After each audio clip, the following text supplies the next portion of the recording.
So ayan mga abyan, nandito po tayo ngayon sa harapan mismo ng provincial capital ng Iloilo City mga abyan. Ito po yung Office of the Governor mga abyan, kapitolyo ng Iloilo. At kita nyo naman ang ganda ng lugar. At pwede po itong pasyalan sa mga bandang hapon. Ay marami pong nagtitindang street foods dito po sa mga gilid-gilid sa harapan, sa gilid. Dito sa harapan mismo ay may nagtitinda dito ng mga street foods at pwede po itong pasyalan. At ito po yung ating watawat ng Pilipinas mga abyan, no? O Pilipinas kung mahal, ayan mga abyan. At ito pong entrance na ito pong gate na ito, ayan, may dalawang flag na yan, may dalawang flag mga abyan, ayan o. Ayan, dalawang flag ng Pilipinas.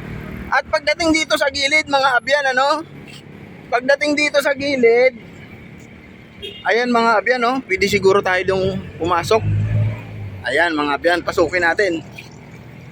Ayan.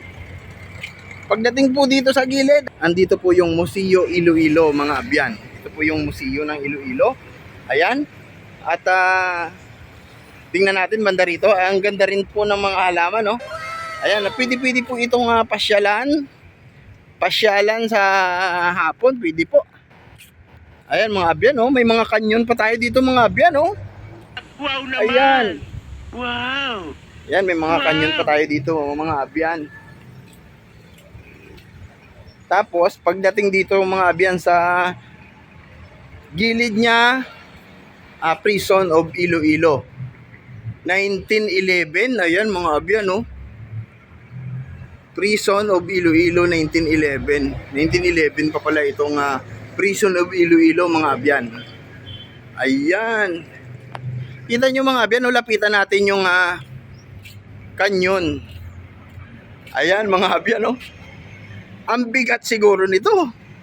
Ayan mga abyan, no? Kanyon yan mga abyan.